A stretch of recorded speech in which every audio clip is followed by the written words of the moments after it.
Le djihadisme institutionnalisé de Jolani est terrible parce que pour la première fois, à part les talibans, un djihadiste devient vraiment institutionnel. Il est reçu, il a une cravate, il n'est pas comme les talibans, il met une cravate, la barbe est raccourcie, bientôt il va être inclusif, mais il a encore des égorgeurs modérés parmi lui qui ont besoin de leur dose de sang. Donc de temps en temps, il ferme les yeux, il ne les envoie pas, mais il sait qu'il ne peut pas les empêcher, sinon lui-même va être tué.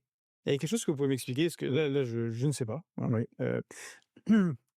C'était à la limite c'était indécent. Quand ils ont pris Damas, Joulani, c'est magnifique, une victoire.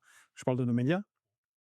Et c'était surtout montré sous l'angle les Russes ont perdu Oui. zone d'influence. Ah oui. Leur port de Tarsus, ils vont le perdre. Leur base à l'attaquer, c'est fini. Ils ont perdu. On a gagné. Ouais.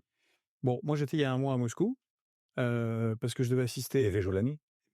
En fait, d'ailleurs, le sommet, premier sommet russo-arabe. Oui. Bon, qui ne s'est pas tenu parce que Sharm el-Sheikh. Mais Joulani est arrivé, puis il est arrivé pas en catimini.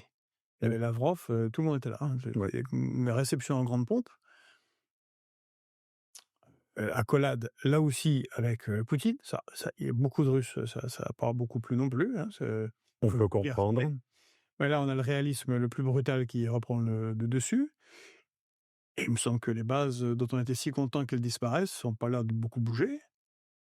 C'est la fin de mon chapitre sur les conséquences du 7 octobre, la guerre Israël, Iran, Hezbollah, Hamas, chute de Damas, et ensuite Poutine soi-disant vaincu, et il n'a pas dit son dernier mot. Qu'est-ce qu'il a fait? Premièrement, Joulani a honoré tous les contrats stratégiques et militaires conclus entre la Syrie et l'Union soviétique, puis entre la Syrie et la Russie. Il a honoré tous les accords stratégiques, pas uniquement les deux bases.